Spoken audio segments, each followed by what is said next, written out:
Kevin Jackson Radio Show. Did anybody catch Jimmy Kimmel on Monday? I didn't. Did he cry about the firing of McCabe? Say that his little boy might die now that McCabe has been fired. And then maybe he tied the firing of McCabe to, let me think, Obamacare? Or maybe he tied it to, I don't know, gun control? Welcome, everybody. Kevin Jackson here. It is the Kevin Jackson Show. My question to you, since yesterday, is, are you paying attention to leftists? It's fun to watch. The more you watch the media, the more you watch leftism, how can you not separate yourself from it?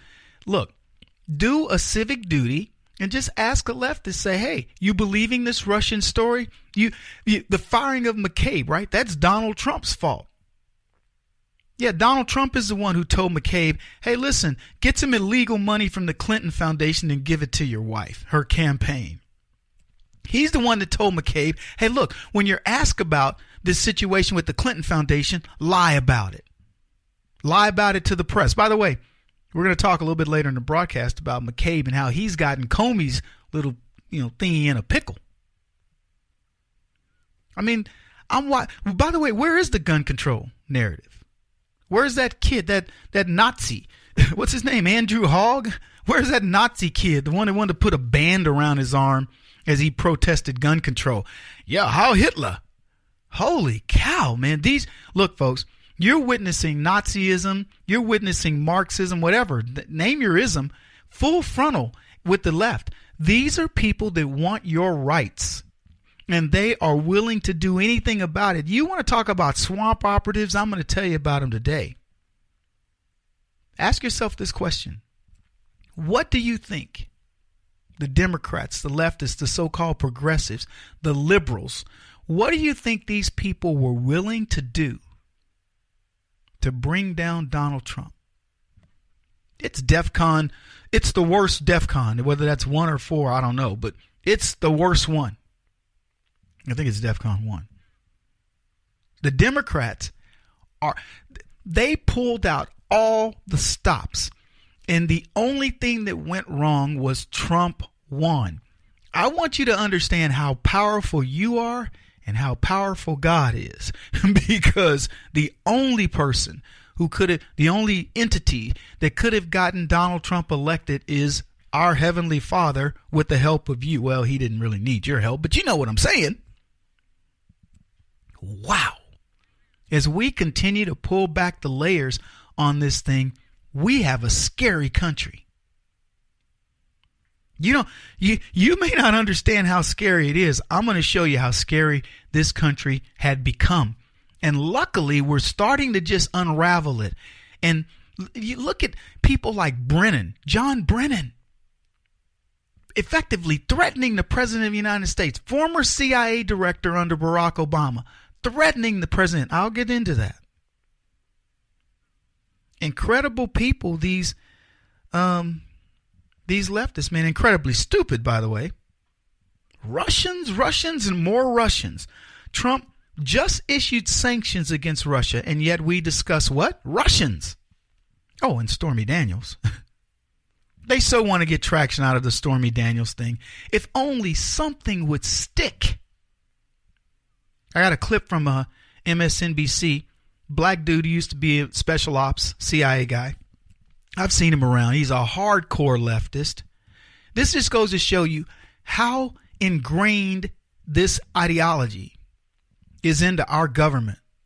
And I'm going to get more into that in a little bit later as well. But here's a guy, he's talking to Joy Reid. I believe it's Joy Reid. And he's explaining the ideology of Donald Trump. And you got to hear this. And the difference between, the Trump sort of world, Malcolm, we're accustomed to seeing them slagging people who they think are attacking Donald Trump. The difference here is that you now have a sitting president attacking federal law enforcement and literally trying to denigrate the Federal Bureau of Investigation. That is something new. You always hear this phrase that this comes out of Putin's playbook. Well, this actually comes out of an older playbook, the KGB's playbook. They had a 4-point plan for for how KGB operations, propaganda, and agents were to operate against both the CIA and United States law enforcement. First one was to use activities that would demoralize, discredit, or disinform about their operations. Then they would go after individual agents. Then they would go after their leadership. Donald Trump is literally playing by the Russian playbook on this. I love that. Oh, you got to throw that Russian playbook. You know, it's funny. I was listening to this guy. His name is Malcolm something. And, well, before I even get into that, think about what Joy Reid said. The difference between the Trump world, sitting president attacking law enforcement. the irony. I know I'm stuttering over this, but I'm at a loss for words to a degree. The irony of them now protecting law enforcement. These are the same people that tell you Black Lives Matter and pigs in a blanket and the cops are killing folks are now saying, hey, law enforcement, we are all about the law enforcement. They're attacking the law. So that's the irony there, the hypocrisy as well. And then you get this brother that comes on, former CIA guy, Malcolm, and he says, it's not Putin's playbook. No, it's an older playbook. It's the KGB playbook. Just so we're clear, Putin ran the KGB. It's almost like if he says it in a particular way, it gives it more credibility. No, it's not Putin's playbook. This is the KGB. This is worse. This is from an older playbook. Well, wait, let me just think about this. If the older playbook didn't work, and if there's a newer playbook, don't you think that the newer playbook is what would work? That's what I would have asked him. I wouldn't have even got into it. I would have said, well, why would he go to the older playbook? That's like using old Tide versus new Tide. Why would I do that? And then he outlines a 4-point plan. This is how it works. By the way, these are the same rules of radicals from Alinsky. He says, first of all, they set this up to operate against the CIA, and the first thing they do is they discredited all of the sources of good information. So Trump discredits the media. Yeah, Trump discredits the media. It isn't the media discrediting the media. It isn't the fake news that these people put out on the daily. Then he says you go after individual agents. Yeah, because Trump is going after Comey and McCabe and Strzok based on what? Anybody? The truth, based on what these people are doing. And then he says, then you go after leadership. Yeah, you go after James Comey and you go after, I don't know, eventually Barack Obama. What a clown. Anyway, we got a full show today, and I'm going to go into some stuff that is shocking, quite honestly. So hang in there. This is the Kevin Jackson Radio Show. Do you owe back taxes to the IRS or state? The secret to avoiding the IRS nightmare is to seek professional representation. My friends at Security Tax Associates provide the most cost-effective and ethical representation in the industry while helping to avoid seizures, levies, and wage garnishments. Security Tax Associates is here to ensure that the appropriate steps are taken to permanently eliminate any possibility of future tax burdens once and for all. For a free, no-obligation consultation, contact Security Tax Associates, 844-779-4177. That's 844-779-4177. 844-779-4177. Or visit them at securitytaxassociates.com.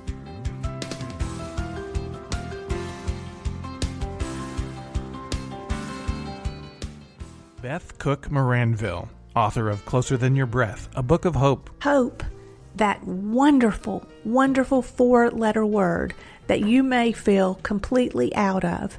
I wrote this book to give you great hope. It's not too late. If fetal position is an all too familiar place for you, I understand. If the next 60 seconds are too long, this book is for you. Wherever you are right now, whether you're dealing with divorce or death or sickness, take hope. You are going to make it through this pain. Don't roll your eyes. I've walked this road and I know it. The best is yet to come. Closer Than Your Breath, a book of hope from author and speaker Beth Cook Moranville. Can be found on Amazon.com or Kindle.com. For more information, visit closerthanyourBreath.com or on Facebook at Closer Than Your Breath.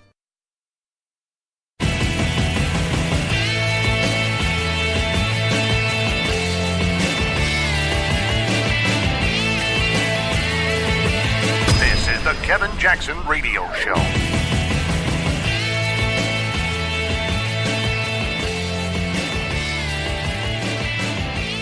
The difference here is that you now have a sitting president attacking federal law enforcement and literally trying to denigrate the Federal Bureau of Investigation. That is something new. You know, you always hear this phrase that this comes out of Putin's playbook. Well, this actually comes out of an older playbook, the KGB's playbook. They had a 4-point plan for how KGB operations, propaganda, and agents were to operate against both the CIA and United States law enforcement. First one was to use activities that would demoralize, discredit, or disinform about their operations. Then they would go after individual agents. Then they would go after their leadership. Donald Trump is literally playing by the Russian playbook on this. Those rascally Russians, man, you know, when you look at disinformation campaigns, boy, those Russians were at the forefront. Who else does that? Welcome, everybody. Kevin Jackson here. It's the Kevin Jackson Show. Welcome back. So, oh, by the way, kjradio.com. If you want to listen, that's if you want to listen to the show anytime you want. And if you want to call us, 844-551-8255.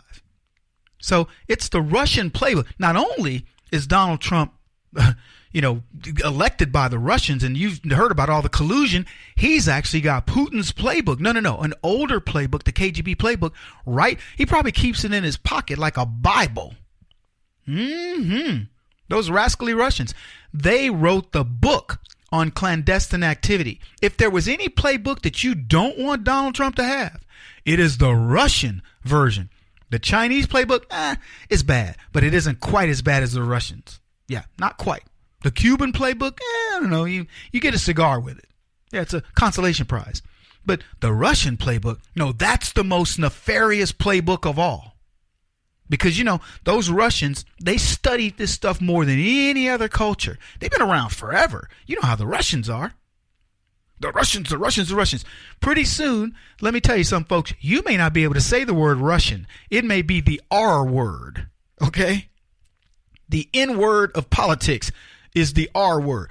You know who's colluded with the R people, the R word people, because you cannot say Russian soon. Oh, no. They want you to understand how nefarious, how mean the Russians are, how wicked and evil.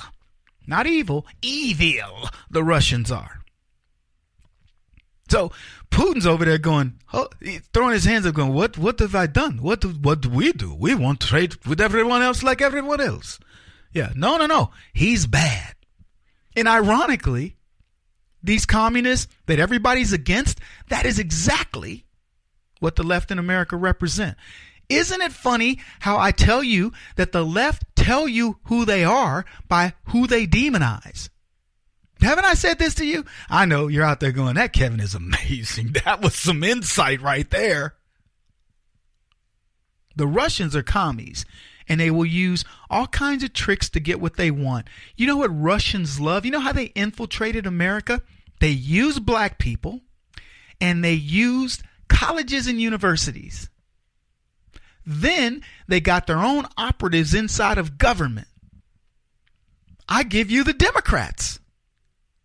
Bada bing, bada boom, baby. That's why you're here. Listen to the Kevin Jackson Show. I give you insights. I tie it all together.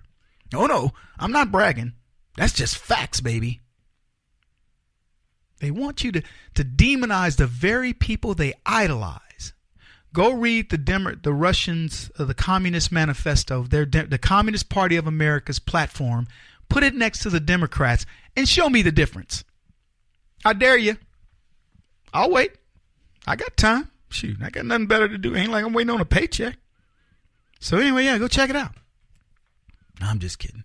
I mean, check it out, but not right now. You got stuff to do. You're paying attention, okay? Yeah, see, they want you to believe that they care about law enforcement over here. They want to protect law enforcement. Let me tell you what they want to protect. John Brennan, former CIA director from 2013 to 2017 under Barack Hussein Obama, tweeted this: when the full extent of your venality, moral turpitude, and political corruption becomes known, you will take your rightful place as a disgraced demagogue in the dustbin of history. You may scapegoat Andy McCabe, but you will not destroy America. America will triumph over you. He tweeted that to the President of the United States. Now, first of all, Donald Trump didn't fire Andrew McCabe. He didn't, but I'll get to that in a second.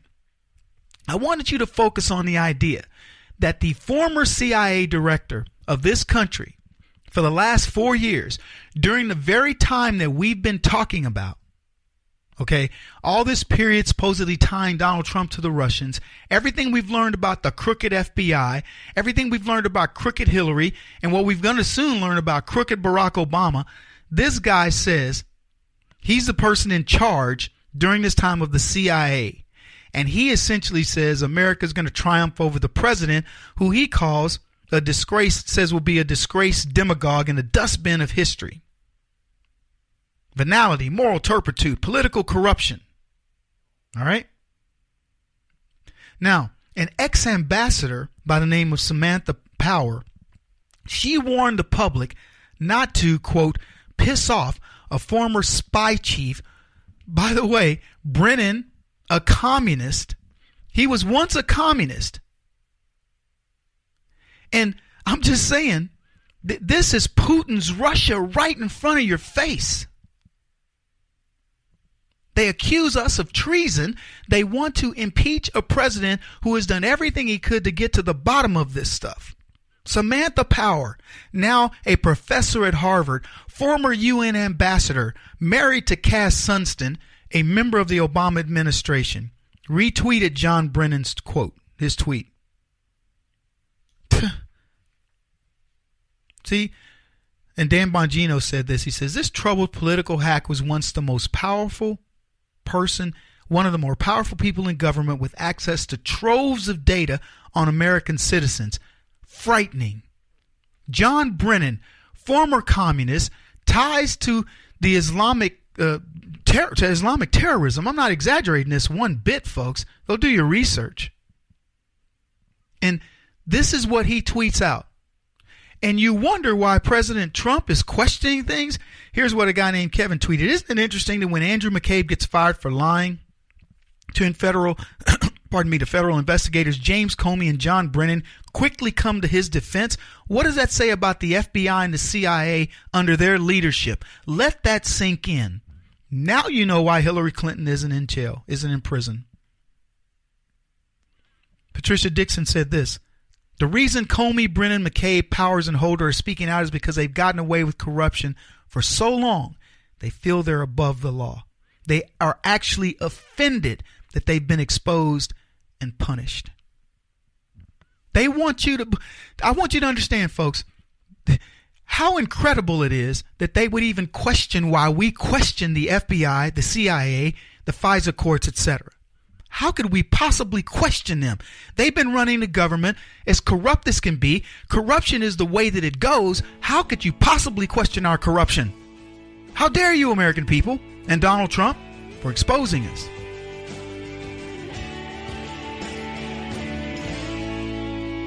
This is the Kevin Jackson Radio Show.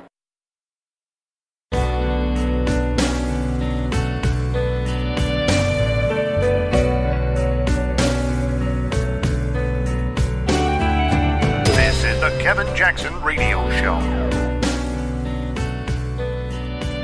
Welcome back, everybody. Kevin Jackson here. Do you know of a gentleman by the name of Richard Bach? He was an American author who wrote Jonathan Livingston Seagulls. He was more famous back in the 70s, and I remember seeing that book all over the place. Jonathan Livingston Seagull. He was an avid pilot, and he crashed his plane. He wrote Jonathan Livingston Seagull in 3 segments, and then he had a plane crash where he ended up upside down, and he had a near-death experience, and then he came back and he finished it with a 4th section of the book, and it was wildly popular back then. Then he also wrote a book called Illusions, Adventures of a Reluctant Messiah.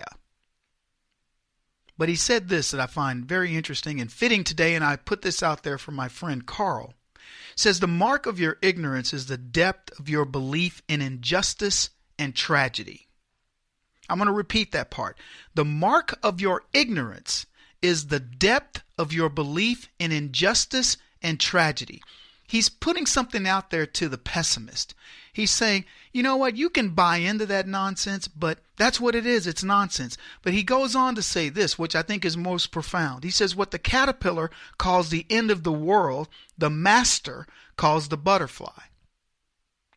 What I'm saying to you folks listening to the Kevin Jackson Show is, don't worry about the injustice and the tragedy of what you're seeing right now, because what's going to happen is that caterpillar is going to go away and become this beautiful butterfly, and you're going to watch the Democrats, these leftists, do a perp walk of monumental proportions. Welcome to the Kevin Jackson Show. KJRadio.com is where you can find out more about us. And if you want to chime in, 844-551-8255. See, folks, a strategy is afoot here by the left. They are in defensive mode. Think about what's going on right now. McCabe gets fired, rightfully so. We know McCabe deserved to be fired. McCabe was a crooked FBI agent, a crooked G-man, who was willing to do whatever it took to get Donald Trump out, to get Democrats elected. He's part of an apparatus that has been operating now for decades, and it went on steroids under Obama. A group, a White House, willing to do anything to keep Donald Trump out. Willing to do anything to get more Democrats elected, not because their ideology works. Let me tell you something. I don't care how many Republicans get elected. What I care is how many people that really love this country get elected and who are willing to listen to reason when it comes to solving the country's problems. That's who I want elected. That's who you want elected. But we have a strategy at play right now, right before your very eyes, where the Democrats want to make the bad guy into the good guy. Andrew McCabe is a bad guy. That's why he got fired. It's as simple as that. But let me tell you, there's a strategy afoot. Do you see the boogeyman? The left wants you to believe that President Donald Trump fired McCabe. That's what they want you to believe. Let me tell you something. President Trump didn't come on, hold a press conference, and fire McCabe. President Trump didn't say to Jeff Sessions, fire McCabe. President Trump didn't do anything to interfere with what's going on in this investigation. The only thing he's done is say, I'm not going to let you demonize me. I'm not going to sit back and be quiet. If you think I'm not going to tweet about what you're trying to do to me and expose all these clowns and drain this swamp, you are wrong. But the left need their villain. But I ask you, who's the real villain? See, what you're watching is transference. The left wants you to believe that the bad guy is the good guy and the good guy is the bad guy. It's exactly how they made slavery something that the Republicans can no longer feel proud about, that they got rid of it. They make people believe that the Democrats care about black people. And they were the very people that enslaved us and hung us. So they want you to believe, America and the rest of the world, Andrew McCabe, he's a good guy. So what? He was complicit in trying to help Hillary Clinton. In taking money and help his wife get elected, and it's part of the bigger scheme of the leftists. So what? He didn't let people know all the truth about all the shenanigans that he was doing in the FBI to thwart Trump's presidency. He's the good guy. See, in their minds, he is the good guy. Keeping Trump out means he was doing good. Donald Trump didn't fire McCabe. The FBI Office of Professional Responsibility did. His own peers fired him. You believe this? And now they say people are lining up to hire McCabe. I'll talk about that in a bit. What the Democrats are saying without saying is you're above the law when you toe the line. No need to fear repercussions as long as you do what we tell you to do. You name me one Republican that you know that could have done what Hillary Clinton did and still be out running around India tripping down stairs. Or McCabe, who's still fighting for a pension. Are you kidding me? Republicans would be in jail, and there would be media outcry because you know what? Both sides of us would be on it. We would be crying for it as well. Ask yourself why these leftists won't do that. I want to play this clip. You have that clip ready? They even say firing McCabe is impeachable. Check this out. Think about the Christmas time that the McCabe family had around their tree in their house, because on December 23rd, the President of the United States took to Twitter to say this about Andy McCabe. How can FBI Deputy Director Andrew McCabe, the man in charge, along with leaking James Comey of the phony Hillary Clinton investigation, including her 33,000 illegally deleted emails, be given $700,000 for his wife's campaign by Clinton puppets during the investigation? Just for clarity, it was a Terry McAuliffe-related political action committee. Let's go to the next frame, which says FBI Deputy Director Andrew McCabe is racing the clock to retire with full benefits. 90 days to go, ? 3 exclamation points. Jeremy Bash, out in America, if a defendant gets a really bad dose of publicity, a talented lawyer will move for a change of venue. Get it out of there. Try it in a nearby community. You can't go anywhere in this country with a president who is openly attacking a civil servant on Twitter. That's right, Brian. And for you to believe that Andy McCabe's firing was on the level, you have to believe that it is entirely coincidental that he was fired by Attorney General Jeff Sessions 24 hours before he was eligible to retire after a 20-year career of distinction, of honor with the Federal Bureau of Investigation, and that it is entirely coincidental that the two things are happening at the same time. And of course, nobody in America believes that.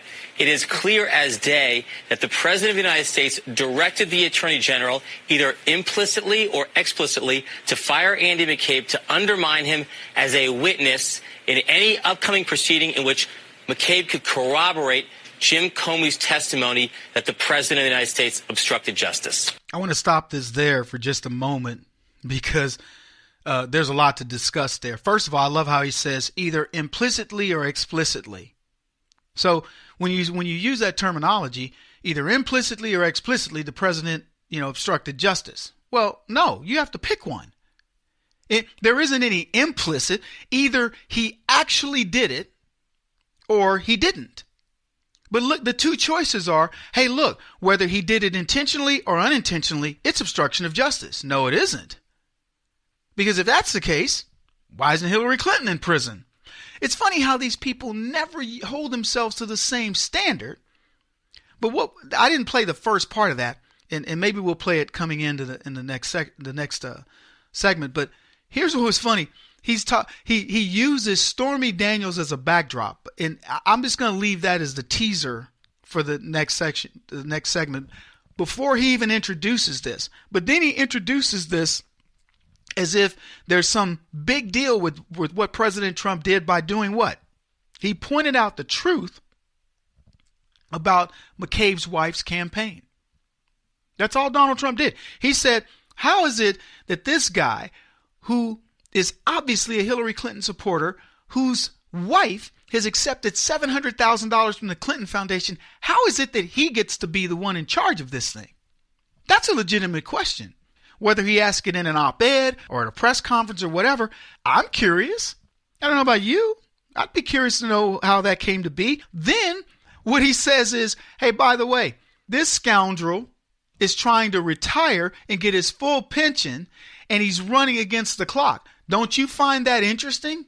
That's all that Donald Trump did in his tweet. He's bringing things to the attention that the press isn't bringing up. And they're going, oh, he's openly attacking a civil servant. They make it sound like he's such an amazing person. How could he possibly attack this civil servant? And of course, that's the reason why they need a change of venue. And how do you get a change of venue when you have a president who won't quit tweeting? Kevin Jackson on the Black Sphere Radio Network. Do you owe back taxes to the IRS or state? The secret to avoiding the IRS nightmare is to seek professional representation. My friends at Security Tax Associates provide the most cost-effective and ethical representation in the industry while helping to avoid seizures, levies, and wage garnishments. Security Tax Associates is here to ensure that the appropriate steps are taken to permanently eliminate any possibility of future tax burdens once and for all. For a free, no-obligation consultation, contact Security Tax Associates, 844-779-4177. That's 844-779-4177. 844-779-4177. Or visit them at securitytaxassociates.com.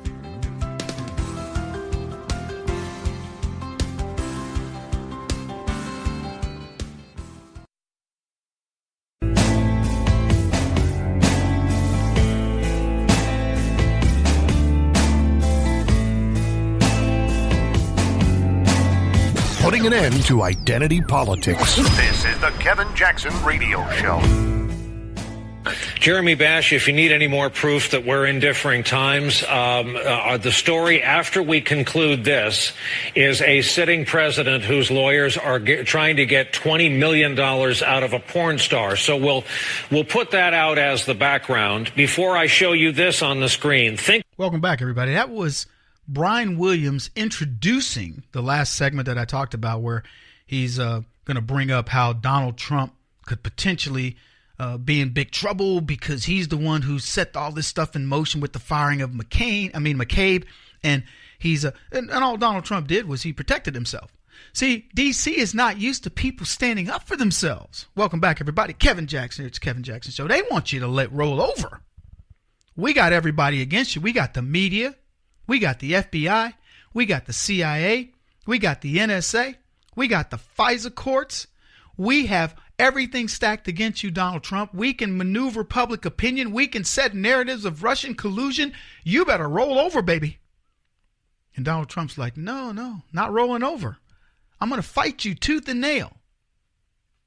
Now, we played the clip where the guy comes in and he's talking about all of the different reasons why Donald Trump, I like it when he says implicitly and explicitly, Donald Trump is guilty. Whether he knowingly or unknowingly did something, he should be considered guilty. Oh, geez, well, that just doesn't quite work because it didn't work with Hillary Clinton.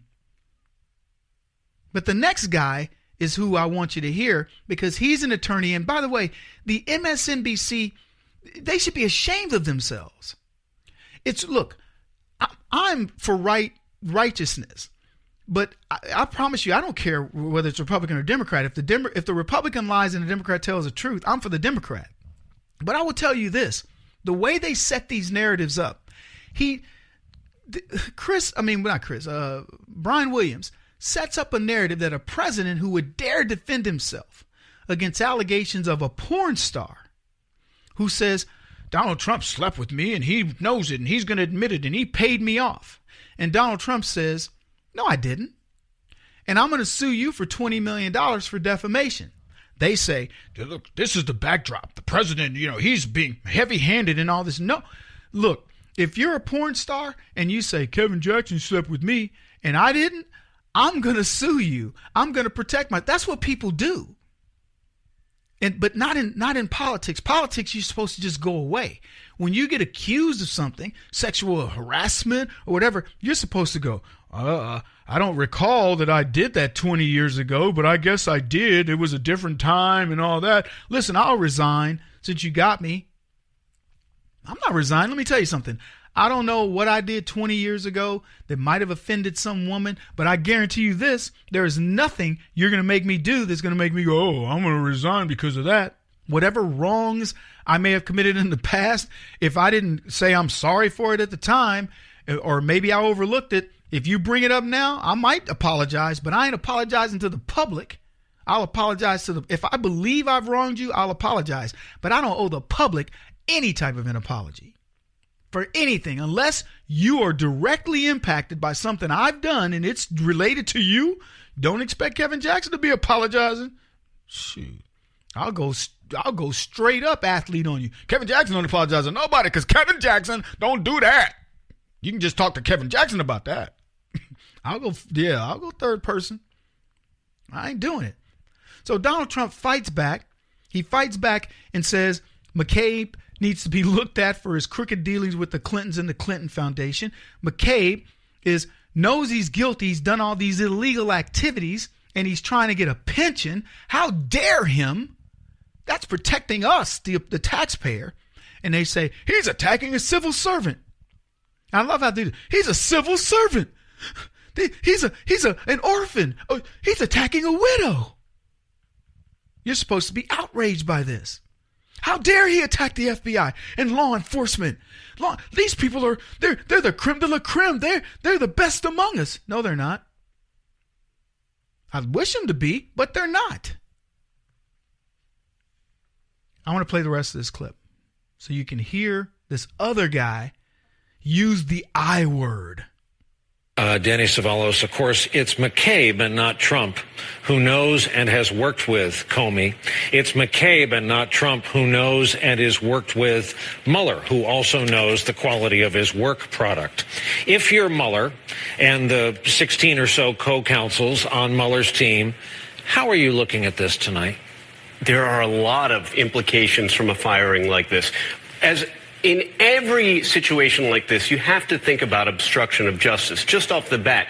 To what degree could you make a case that the president, by firing people, by removing anybody that he perceives as adversarial... How about trolling them publicly on Twitter? Trolling them publicly, which also could infringe on their free association, their free speech. I mean, there are many potential problems every time the president attacks one of these officials on Twitter and then fires them what appears to be summarily and, if nothing else, exceedingly quickly in a situation like this, because we know that these investigations generally move slowly. There may have been good cause to terminate McCabe, but the speed at which it's done alone raises the specter of doubt.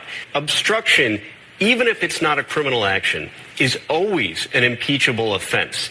Welcome back, everybody. It literally makes me... I just can't believe that these people believe what they say. I mean, this guy contradicts himself. Yeah, even if it was legit that he was fired, it was the speed at which he was fired. Oh, so we now have to measure the speed at which people that do things wrong are fired. Welcome back, everybody. Kevin Jackson here. It's Kevin Jackson Show, KJRadio.com. So the speed at which people are fired matters, even if they're wrong. Which McCabe is blatantly wrong. And of course, as I've said, the premise of this, and I don't want this to go unnoticed. I want people to understand what's happening here. What the left wants you to believe is that, number one, Donald Trump fired McCabe. Donald Trump didn't fire McCabe. The FBI Office of Professional Management fired McCabe. That's number one. McCabe's peers fired him, because they get it. So Trump had nothing to do with it, but the left wants you to believe he's a boogeyman and he fired McCabe. Point number two, they want you to believe that the firing of McCabe is a witch hunt orchestrated by Donald Trump. Yeah, he's the one that did it. Now, I want to be very clear about this. I want you to understand how we come to this conclusion, because Democrats demanded an investigation of the Department of Justice by the department's inspector general. This is a guy named Horowitz. The inspector general is a person who was appointed by Barack Obama and confirmed by a then Democrat Senate. You following? The FBI ethics director who recommended McCabe's firing was appointed by Robert Mueller. So you can clearly see how Trump plotted against this guy, right? That's how Trump got this. He's the one who demanded the DOJ investigation, right, by an inspector general. And Trump appointed the inspector general, right? It was confirmed by Trump's Senate, correct? And then the FBI ethics director who recommended that McCabe be fired was appointed by Jeff Sessions, right? No, none of that's right. I just want you to understand, Trump is nowhere in this. There's no IG. There's nobody. Trump didn't say, let's have the investigation. Trump didn't say, put the investigation in front of my IG that I appointed. That was confirmed by my Senate. And then the FBI director who fires McCabe wasn't a Trump appointee. He was actually appointed by Robert Mueller. I mean, how much can I tell you about this to where you go, okay, but here's the deal. Disregard the facts, folks. Disregard this investigation was requested by Democrats. The IG that it's in front of is a friend of Barack Obama's, appointed by Barack Obama, confirmed by a Democrat Senate. The FBI ethics director who fired McCabe was appointed by Robert Mueller, one of the best friends of James Comey, who's a good friend to Andy, as they call him. But they want you to believe Trump's it. He's the bad guy. And oh, by the way, all these people determined that Andrew McCabe deserved to be fired, but he's the good guy. You conservatives are out there on your new witch hunt. Oh, let's not worry about that witch hunt called Russian collusion that led to all of this, which, by the way, I told you guys months ago, maybe even as much as a year ago, the only outcome for this, for the Democrats, was horrible. I mean, it was going to have a horrible outcome. I warned you that this is going to happen, and here we are. He won't stop until he's the top-rated radio talk show host in America. What kind of weird competitive freak are you? This is the Kevin Jackson Radio Show.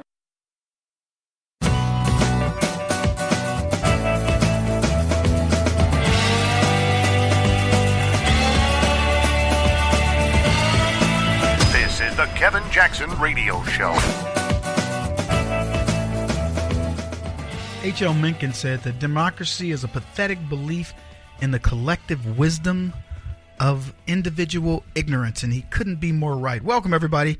Kevin Jackson is who you're listening to, KJRadio.com. The collective wisdom of individual ignorance. We have one of the most ignorant populace in the world. They have squandered what represents America. They've squandered it. And it's funny, as I watched all these different things play out, I think about the level of stupidity you have to be a Democrat. I talk often about the people that make the conversion. You know what? I'm going to give you a pass. Right now, make that conversion and I'll grandfather you. Because if you hang on it for another few months or so, I'm just going to say you are the dumbest people on the planet. How much do you need to see about how that party operates? The so-called liberals, the so-called progressives, the people that change their names all. You know who changes their names? Crooks, criminals, porn stars. That's who does it. Amber Short Thong, whatever your name is. The Democrats are nothing but a bunch of name-changing, morphing, what do they call it when they do it in the X-Men films? You know, they can be whatever they want to be. Look, they're nothing but scam artists. That's what they are. And so when you're a scam artist, you don't want anybody to know who you are. You change your name. You move to a new place, you change your name. I tell people all the time, that's why Kevin, you should change teaparty.org to something else. teapartycommunity.org to something else. Nope. It's Tea Party Community, baby. Because that's what we are, a community of good folks. And we don't need to change our name. We don't need to run from our name. Democracy, a pathetic belief in the collective wisdom of individual ignorance. One of the great thinkers, Mencken, said that. And you know why he didn't say democratic republic? Because that's what we are. We are not a democracy. The people are too stupid to have a democracy. These are people that wanted to vote Hillary Clinton in. A crook. These are people who voted for the most incompetent person they could possibly find in 2008. Why? Because he was a Negro that didn't talk like black folks. You want these people in charge of you? Freud said this. He says, no one can be forced into a belief, but no one can be forced into unbelief. So when we ask ourselves, how are we going to get these people corrected? I had a conversation with a good friend of mine over the weekend, and he said, Kevin, what are we going to do, man? And I said, let me tell you something. It's going to take 3 blows by a 2x4 to the head of every leftist you know. Metaphorically speaking, of course, because I don't want people thinking I'm condoning violence. Metaphorically, you're going to have to hit them. You hit them once, bam, Donald Trump had the best year ever. You hit him twice, bam, this Russian collusion is a joke, man. You hit him 3 times, bang. You do understand that Hillary Clinton and Barack Obama, these are the people that are faking all this other crap. And they finally go, I'm beginning to see it, Kevin. Yeah, I think so. Yeah. It's not going to be one lick. There's a level of indoctrination that has occurred that you can't even fathom. I want you to just stop for a second. You think conservatives, we believe ourselves to be trained to think against all this stuff. Guys, I could give you song and dance on conservatives backing off of conservative principle, and they soften it just a hair, and they feel like, oh, I'm paying attention to the other side a little bit on this. No, you're not. You are buying into the leftist drivel because you've been trained to do it. And every now and then you get the disease. It resurfaces. It's dormant inside of you, waiting for the right thing. And that's why the Democrats keep fishing. That's why they keep rinse and repeat. Gun control. The same old crap. I mean, I'll give you a couple of examples. Let me give you some examples. So here was a tweet that I heard about, I read about. So here it is. Month 2 of HuffPost's opinion is almost done. This month we published 63% women, including trans women, 53 writers of color. Our goals for this month were less than 50% white authors, check. Asian representation that matches or exceeds U.S. population, check. More trans and non-binary authors, check. But I want to do better. That's what Chloe Angyal of the Huffington Post said of what the Huffington Post wants to do. They don't care if you're a good writer, that your opinions are steeped in good quality stuff. No, none of that matters. We got to check off our colors. 63% women, and including trans women, 53% writers of color. Check, check, check. Ooh, look at us.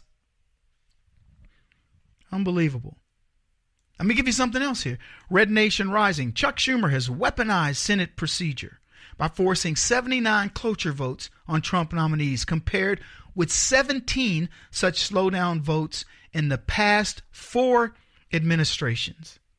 At this rate, the Senate would take 11 and a half years to confirm Trump nominees. And then you know what the left does? They complain Trump doesn't have enough people in place. Here's another one. Larry Elder said this. Democrat icon JFK partied with hookers at the White House, slept with a mobster's girlfriend. Democrat icon Bobby was a serial cheater. Democrat icon Ted Kennedy was a sex predator who assaulted women. Democrat icon Bill Clinton was accused of rape, and Hillary Rodham Clinton of intimidating alleged rape survivors. But let's talk Stormy Daniels. How much do I need to prove to you that these people don't care about anything that impacts them? They only care about it if it doesn't fit their narrative. Those are just a few. Guys, I could do this all day. I'm here all day. Just flew in. My arms are tired. I could go explain the gun control, using children, folks, as props. So they can do what? Get guns. For what reason? I don't know. Just because we want them. There's no reason for people to not protect themselves except to not protect themselves. And let me tell you, I'm a lot less worried about somebody coming up to me with a gun on the street than I'm about this tyrannical government that we keep talking about day in and day out. This is what we've got going. And so McCabe gets fired, and now the left is on a rampage. They want you to believe Donald Trump fired the man and that McCabe is a good guy. We talked about it last hour, but I want to talk about what they've got next for McCabe, because that's going to blow your mind. This is the Kevin Jackson Radio Show. Do you owe back taxes to the IRS or state? The secret to avoiding the IRS nightmare is to seek professional representation. My friends at Security Tax Associates provide the most cost-effective and ethical representation in the industry while helping to avoid seizures, levies, and wage garnishments. Security Tax Associates is here to ensure that the appropriate steps are taken to permanently eliminate any possibility of future tax burdens once and for all. For a free, no-obligation consultation, contact Security Tax Associates, 844-779-4177. That's 844-779-4177. 844-779-4177. Or visit them at securitytaxassociates.com.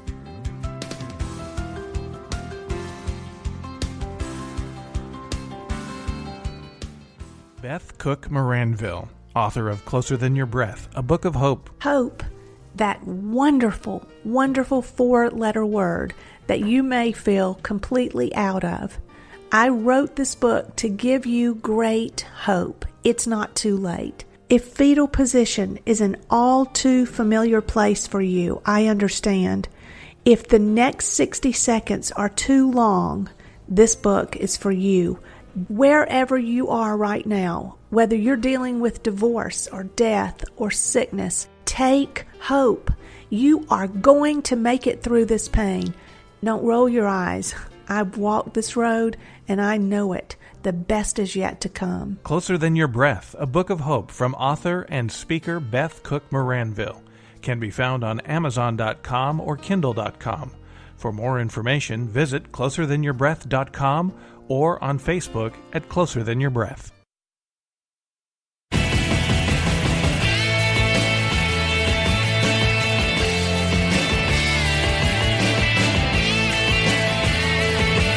This is the Kevin Jackson Radio Show.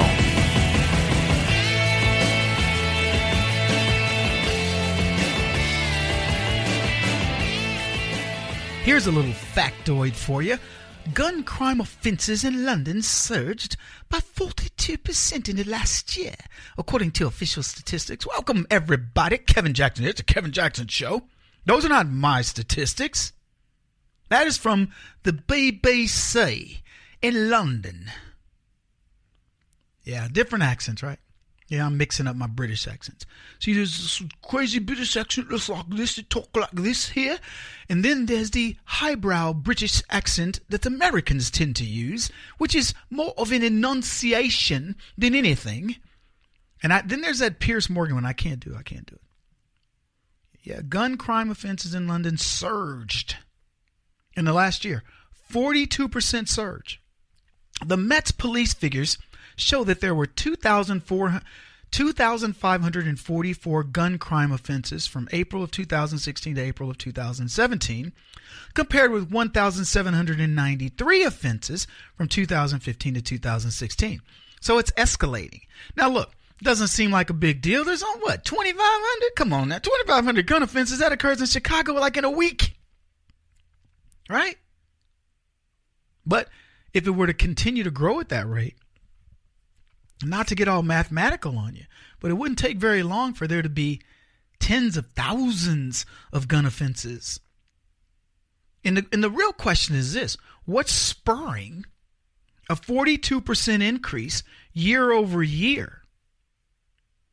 Get this: knife crimes increase 24%, with 12,074 recorded offenses from 2016 to 2017. So not only did gun crime go up, knife crime went up as well, even though not as much. People don't talk a lot about the knife crimes in Britain. There's a lot of knife crimes in Britain. Now, if you boil down the number of gun offenses and knife offenses of British populations, particularly in this is Metro London, and then you boil it down to like the United States, in terms of relative size, that's a lot of crime. It's quite a bit. They said, the Met said, although crime rates are rising, they remain at a much lower level than 5 years ago. Well, that's reassuring. They're going up, but they're still much lower than 5 years ago. Makes me wonder what they're going to be saying 5 years from now. But I'm probably putting too much into it.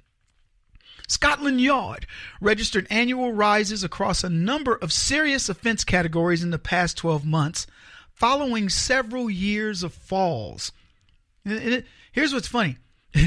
London now has a Muslim mayor who hates Donald Trump, ushers in many, many more immigrants, and I'm using my finger quotes. Londoners are leaving in droves, and they wonder, why are the statistics suddenly going up? The total number of offenses during the 2016-2017 financial year was 774,737, an increase of 4% from the previous year.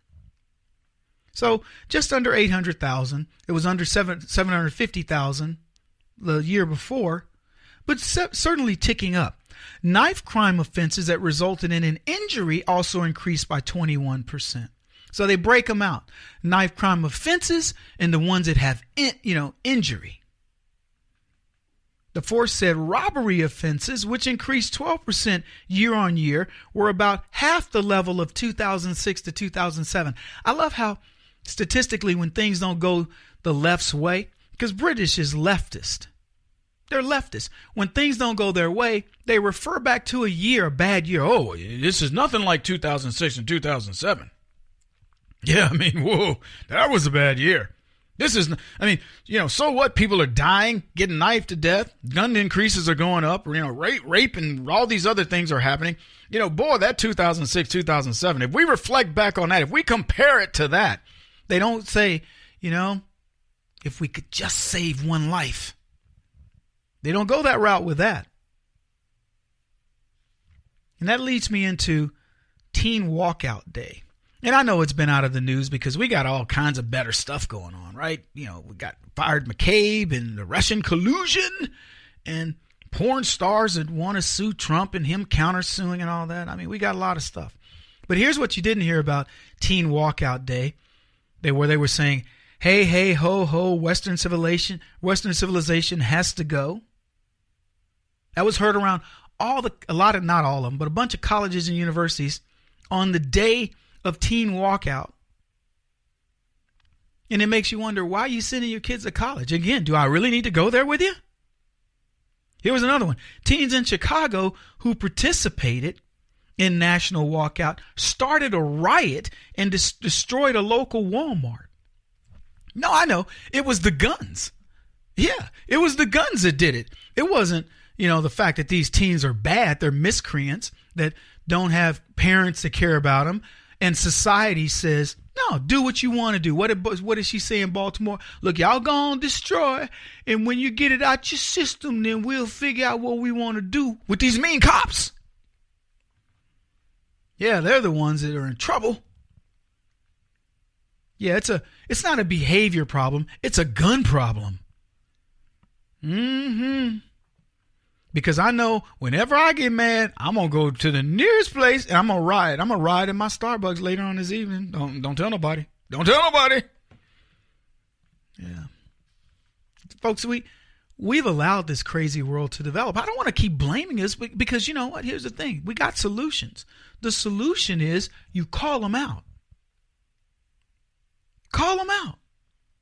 They want to take your guns. You say, let me tell you something. You're not taking my guns. I don't care what you say. I don't care how you say it. I don't care who you use, how you frame it. You're not taking my firearm. You're not taking my rifle. You're not taking anything. And if I develop a hand grenade that I can, which they have them, but if that's the next thing, I'll have that. You're not taking it from me. Man, we've got to start fighting back. We got to start educating these kids.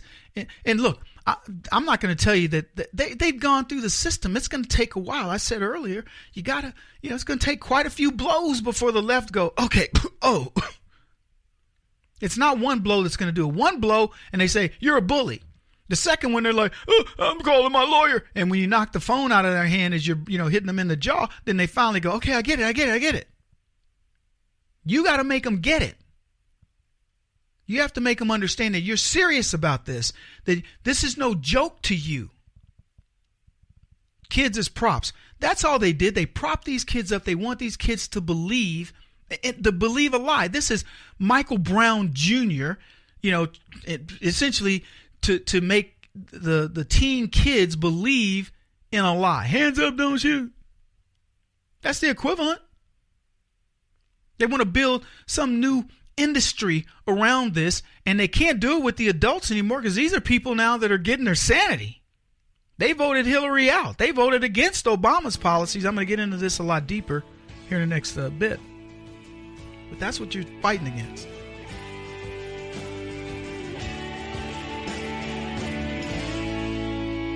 This is the Kevin Jackson Radio Show.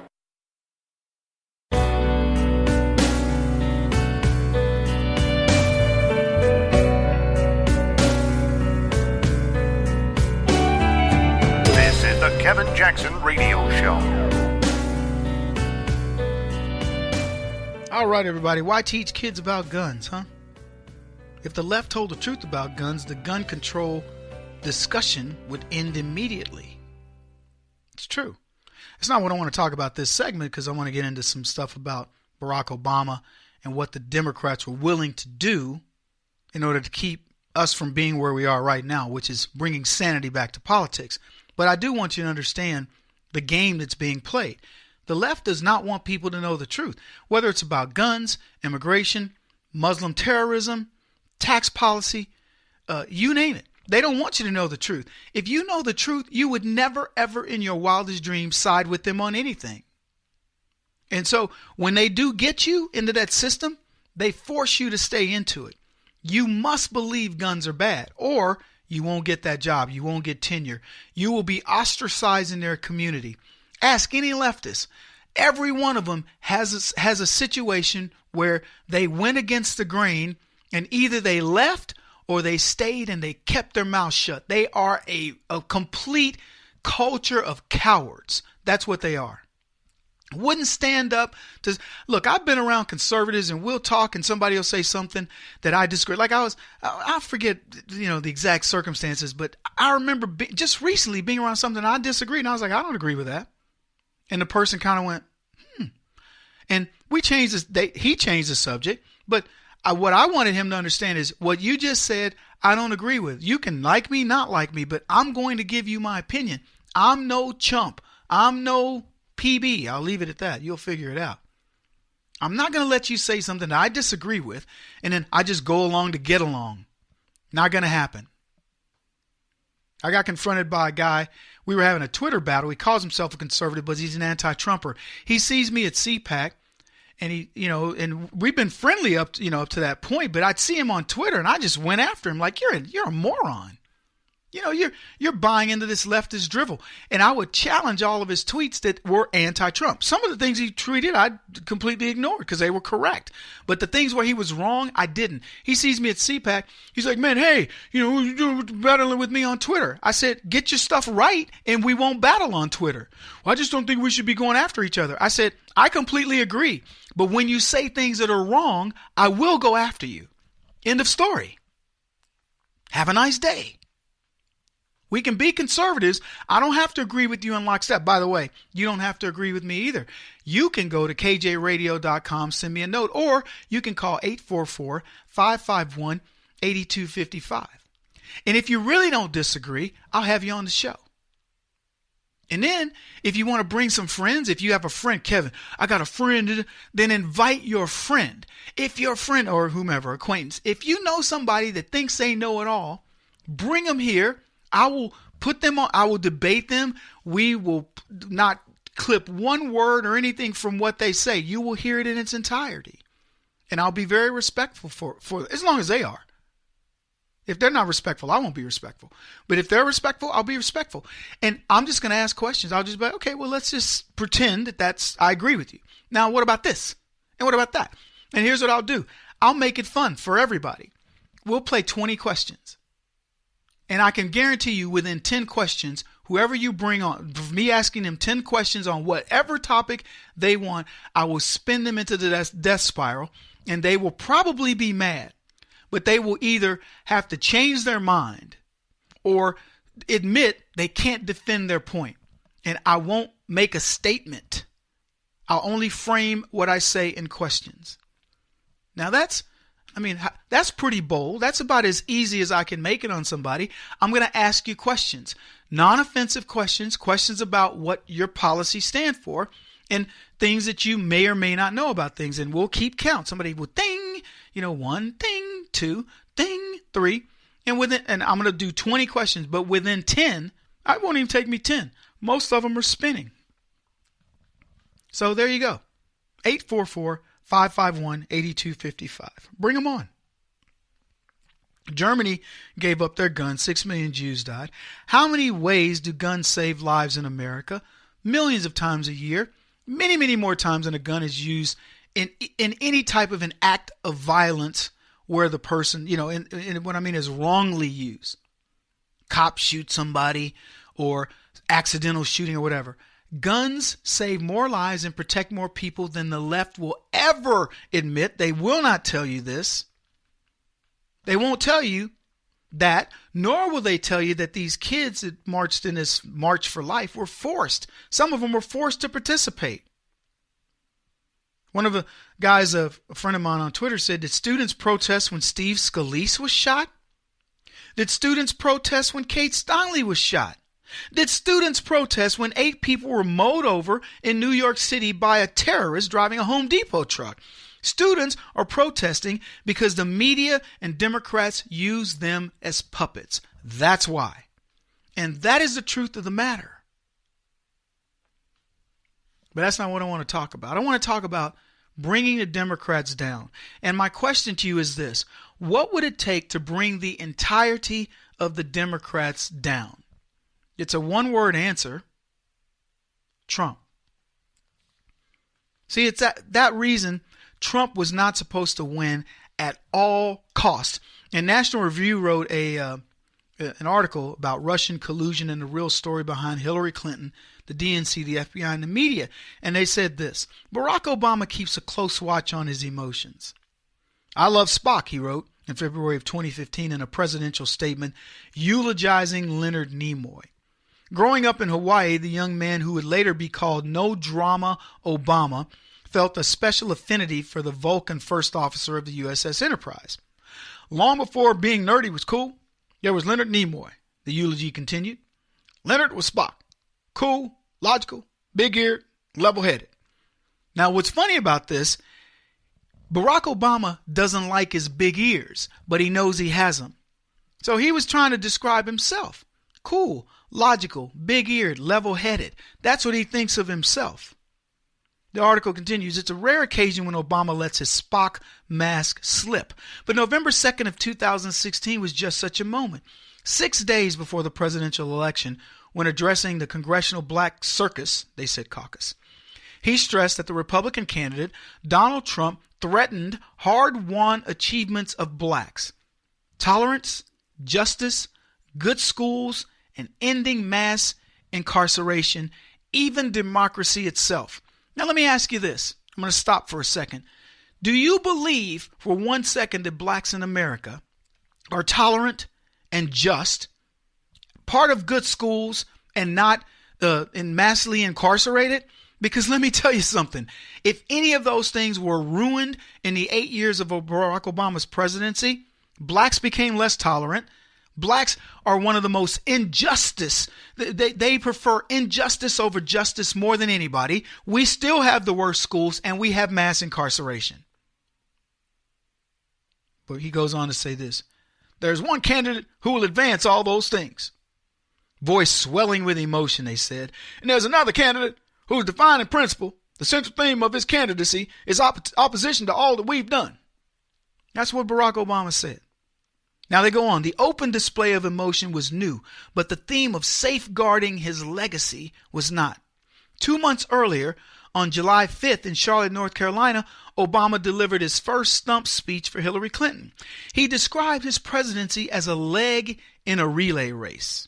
Hillary Clinton had tried to pass the Affordable Care Act during Bill Clinton's or affordable health care during Bill Clinton's administration, but she failed. And the relay baton fell to the ground. When Obama entered the White House, he picked it up. Now his leg of the race was coming to an end, he said. I'm ready to pass the baton. He says, and I know that Hillary Clinton is going to take it. Yeah, he knew she was going to take it because he had made sure that he had all the apparatus in place to make sure she would be able to take it. But what's funny about this, and they aren't going to get into the nuance of this, but Barack Obama ridiculed Hillary Clinton's version of the healthcare system, and then he stole it and implemented the same thing for himself. I'm telling you, I wish I had a TV show because I would have said, now that's a brother that stole from a white woman. He did it right in front of America and called it Obamacare, had the name to steal it, pawn it, and put it under his own name. They said, but he was less certain than he was letting on. Hillary Clinton was up in the polls to be sure, but she was vulnerable. 3 weeks earlier, on June 15th, a cyber attacker fashioning himself as Gussifer 2.0 had published a cache of emails stolen from the DNC. They proved, as supporters of Vermont Senator Bernie Sanders had long alleged, that the DNC had conspired with the Clinton campaign to undermine their candidate. Sanders was still withholding his endorsement of Clinton for president, even though her nomination as a Democratic candidate was now a foregone conclusion. I'm going to stop there for just a second because I want to continue in the next segment. But what they're saying here, what the National Review is pointing out, is that Barack Obama knew all of this. He knew Bernie Sanders was being cheated. He knew Trump was being cheated and targeted. He was spying on him and all these things. And he had let it slip that his legacy was at stake. Kevin Jackson on the Black Sphere Radio Network. Do you owe back taxes to the IRS or state? The secret to avoiding the IRS nightmare is to seek professional representation. My friends at Security Tax Associates provide the most cost-effective and ethical representation in the industry while helping to avoid seizures, levies, and wage garnishments. Security Tax Associates is here to ensure that the appropriate steps are taken to permanently eliminate any possibility of future tax burdens once and for all. For a free, no-obligation consultation, contact Security Tax Associates, 844-779-4177. That's 844-779-4177. 844-779-4177. Or visit them at securitytaxassociates.com.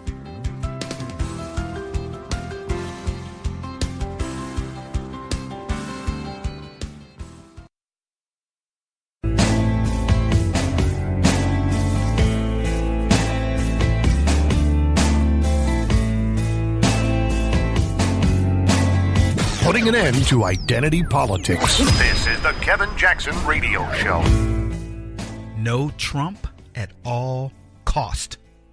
Welcome, everybody. Kevin Jackson here. That is what the left wanted. No Trump at all cost. Trump could not become president, or else all hell would break loose. The people would know exactly what's going on in this government. I want you to think about this. Have you heard of the term straight shooter? We've used it. People have used it. Most of us have used it, right?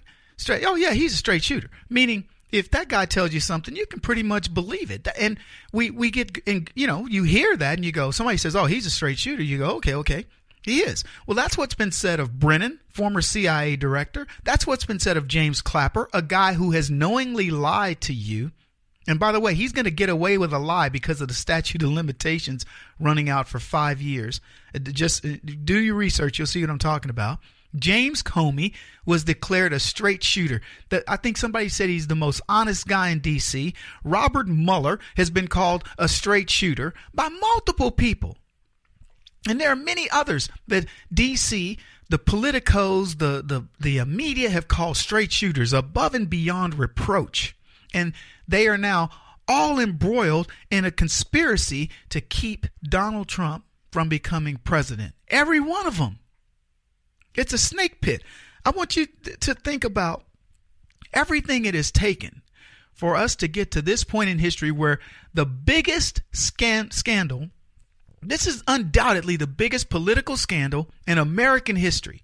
And the media wants to focus on Stormy Daniels. They won't even talk about the greatness of this economy because they are so invested in ignoring the scandal and not making Donald Trump look good, because the better Donald Trump would look, the more they would be forced to cover this scandal. So look at the things that are involved here. At the very least, you've got the FBI. Okay? 12 people have been fired or reassigned. Most recently, McCabe has been told he's not going to get his pension. And what do? They don't blame the FBI. They blame Donald Trump, who, by the way, had nothing to do with it. Nothing. Oh, he tweeted. He's the one that started everything. No, he isn't. You want to know who started everything? The person who got fired, McCabe, got fired. He's the one that started it. And look, you've got all kinds of parallels that you could make, things in life where you say, and you're going to blame the victim? You know, it's like a crook gets shot breaking into your house and you lose your home over it. And you go, what are you talking about? This fool was breaking into my house. Yeah, but you shouldn't have shot him. Well, what should I have done? He had a gun. He was threatening my dog or whatever. No. Call the police. But so we got the FBI. We've got the CIA. The head of the CIA threatened the president on Twitter. Mr. President, there's more to come. What's he got? What has he had access to? Why is he now threatening the president? By the way, bring it, John Brennan, former communist, Islamic terrorist sympathizer. Bring it. That was the guy heading your CIA. Okay? The NSA is involved, collecting data and then giving fake data and whatever for FISA and FISC court, FISA stuff. They're involved. The DNI, the DOJ, the State Department, the federal government in general, with Barack Obama saying to the FBI, keep me posted on all of this.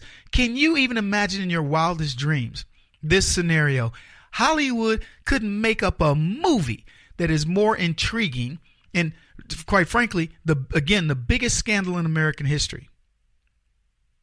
All of this, and they say, trust government. You should trust them. So what you've seen, Hillary Clinton be freed where other people go to prison or lose their livelihoods. I'll use General Flynn as an example. By the way, I'll talk about him a little later. He's going to be coming back with a vengeance. I've said it. Now other people are finally beginning to see what I was talking about. General Flynn was railroaded, and he now can ask them for state's evidence. I want to know all the information you had against me. You want to know who railroaded General Flynn while we're on the subject? Yeah, McCabe. Got him to admit to something. You want to know why Flynn did what he did? Well, let's just stay on that subject for a little bit. You want to know why Flynn did what he did? He was trying to stop the carnage happening in his financial life. Most people believe Flynn took a plea deal because he couldn't afford to fight it. There's not a person listening to this that doesn't understand that. Sometimes it's better to just go, you know what? I don't know what I said. I don't know how you're interpreting it, but I don't have the money to fight the federal government, so I better just jump out of this. He couldn't get help from Donald Trump because it would appear that they were colluding. So Trump had to put him out in the wind. But now he's coming back. Anyway, honorable men like General Flynn, like Saucier, who took a picture on a submarine.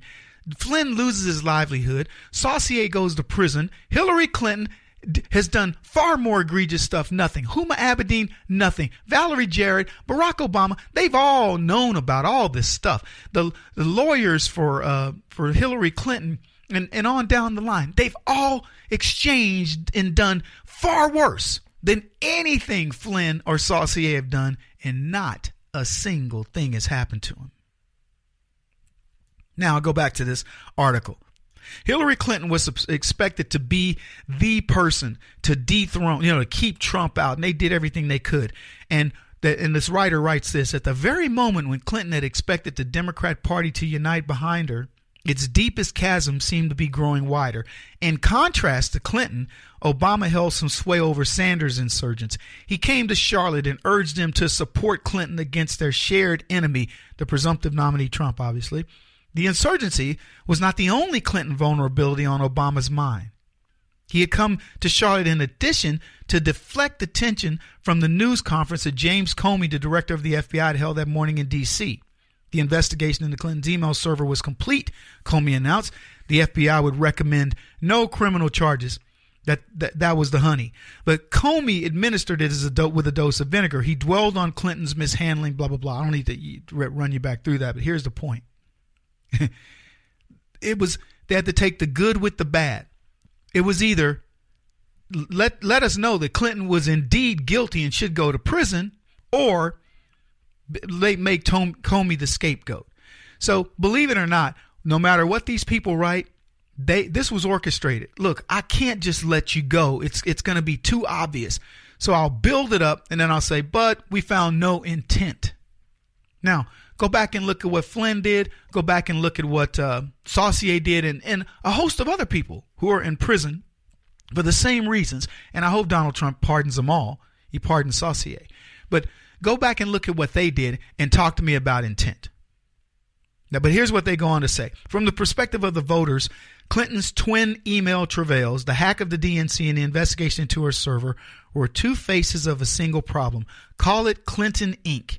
Sanders and Trump were painting Clinton as a Wall Street darling, the establishment candidate. She was the greatest defender and a prime beneficiary of a rigged political and financial system. And that's exactly what she was. Now, here's what they said. The third job of Obama in Charlotte was to humanize the Queen. And here's what he says. I saw how she treated everybody with respect. And even the folks who aren't quote unquote important, Obama said. They said he enlarged Clinton's humility before the crowd because it was invisible to the naked eye. I love that part. With his jacket and tie off and the cuffs of his sleeves turned and a winning smile spread ear to ear, Obama came to loan Clinton his common touch. Passing the baton to her was a team effort, however. It demanded hard work from countless enablers. What's funny about this is they actually want you to believe that Barack Obama had the juice to drag Hillary Clinton's big old fat buttocks over the finish line. That bony dude couldn't do it. He had no ability to do it. Get this. Despite desperate times call for desperate measures. To block Trump, Clinton supporters bent rules and broke laws. They went to surprising lengths to strengthen her while framing him, both in the sense of depicting him in a particular light and planting evidence against him. Let me tell you something, folks. Take heart. There is nothing, repeat, nothing the Democrats are going to be able to do to thwart what's about to come. You're seeing the warnings. Eric Holder tweeted something like, hey, FBI people, the storm is coming. You need to hold strong. Let me tell you what he's saying without saying it. He knows what's coming. They still got people on the inside saying, hey, we can't stop this. I want you to take heart. Listening to this program, The Kevin Jackson Show, I've been saying this to you for a long time. 2018 is the year that the Democrat Party gets dismantled. It goes down. And rightfully so. And by the way, this isn't just about Democrats. This is about the political system. Something that would let the federal government grow to such enormous proportions and to such strength that we fear it. If it can get a billionaire private citizen trying to do good, what can it do to you? He won't stop until he's the top-rated radio talk show host in America. What kind of weird competitive freak are you? This is the Kevin Jackson Radio Show.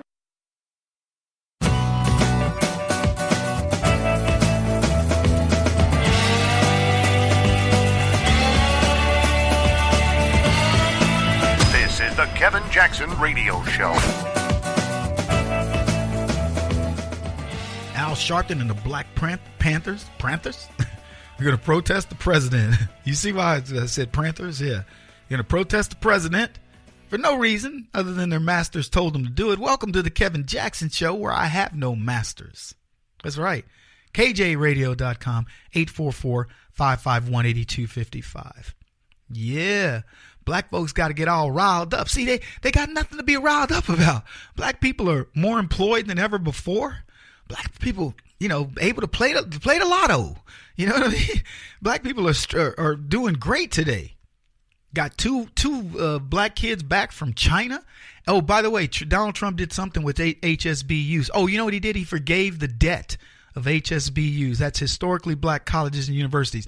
That must be what them black folks is protesting. That Donald Trump, he trying to keep black people down. Oh, man, I love watching silliness. I told you guys, I'm a bigot against ignorance. I'm a bigot against the stupid. So if it appears that I have a bias, I don't apologize. Because Al Sharpton and the Black Pampers, that's what a friend of mine calls them, the Black Pampers. Yeah, they are amongst the most stupid, the Congressional Black Circus Clowns. Why do you think I call them that? You think I just want to have something clever to say?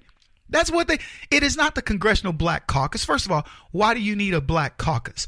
What is it about America that you need to, let's gather all the black folks together in a caucus and then we're going to talk amongst ourselves? You know, what are you protecting? You think you going to let people know that we don't have crime in black neighborhoods? There's not drugs in black neighborhoods. We don't have the worst schools. We don't have the lowest amount of businesses. We don't have the worst businesses that are out there, the ones that are filing bankruptcy in bigger numbers than anybody else. Kids dropping out of school, prison population. What secret do you think let's bring it all together. Let's not let nobody know. That's exactly what these clowns do. The Congressional Black Circus is what it is. It's not a caucus. We know the secrets, guys. See, a caucus is something secret. Here's what we know. All you care about is keeping black folks down. That's what we know about the Congressional Black Circus. And Al Sharpton would have loved to have been part of it, but he had too much baggage. He couldn't get elected. Oh, Kevin Jackson, he ran for president. Yeah, so did I. And he barely got more votes than I did.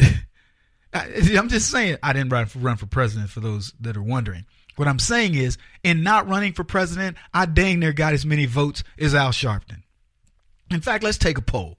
On this radio station, wherever you're listening to me, who would you vote for, Kevin Jackson or Al Sharpton? Send a note to kjradio.com or call me at 844-551-8255. I want to know, who would you vote for, Kevin Jackson or Al Sharpton? I'll prove it.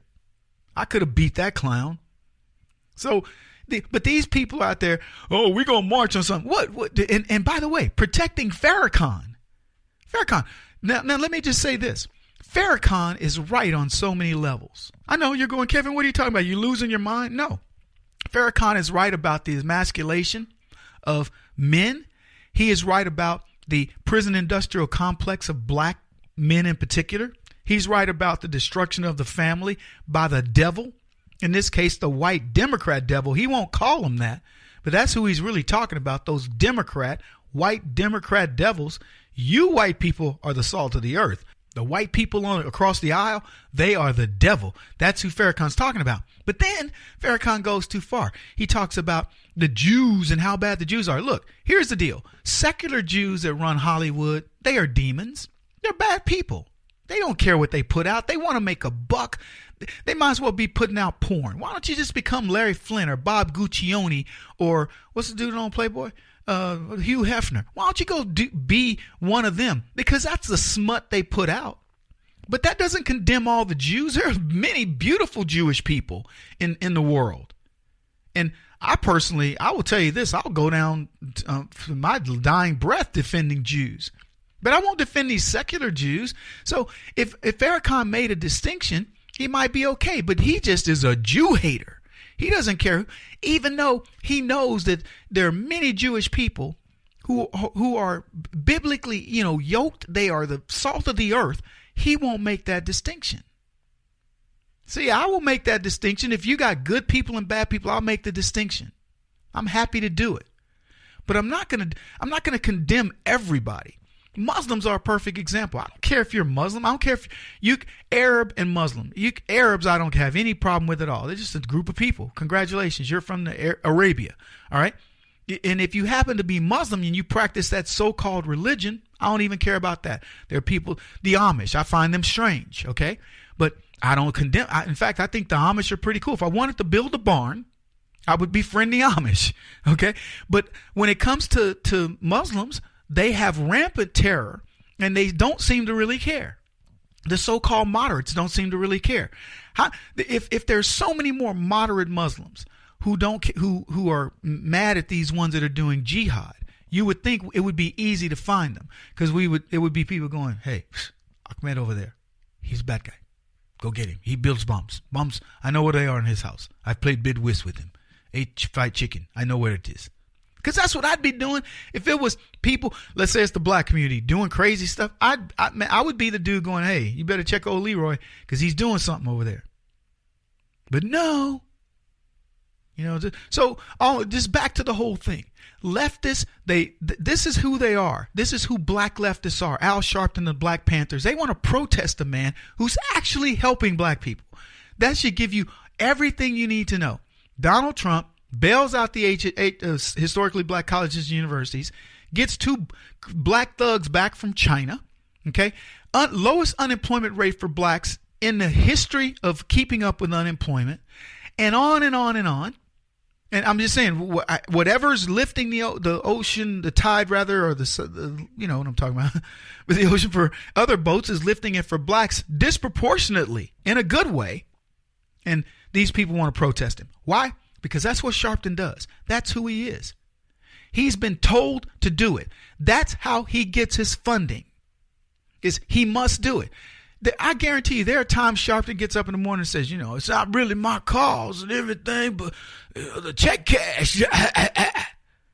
Yeah, so he's going to go do it because, hey, brother got to pay his bills. He's got to pay his bills.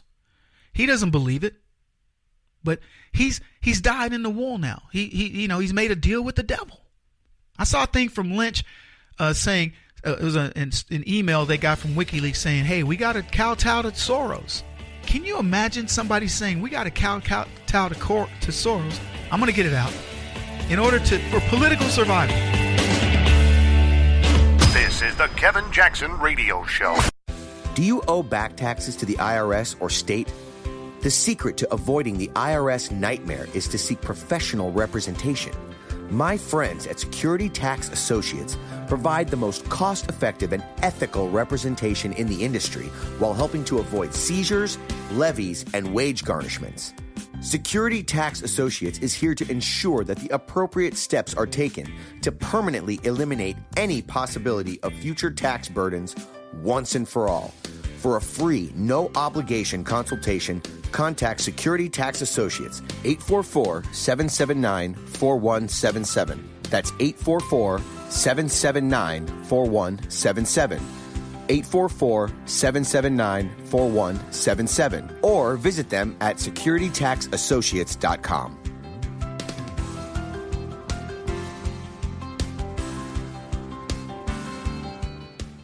Beth Cook Moranville, author of Closer Than Your Breath, a book of hope. Hope, that wonderful, wonderful 4-letter word that you may feel completely out of.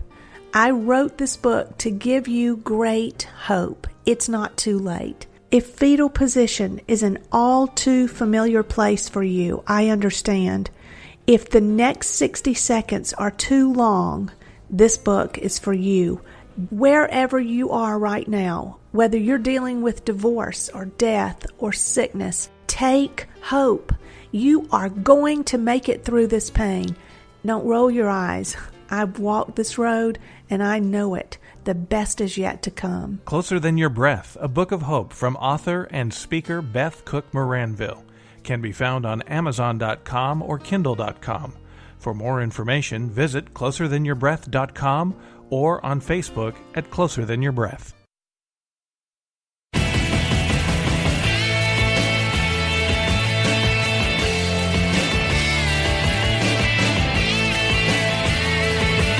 This is the Kevin Jackson Radio Show.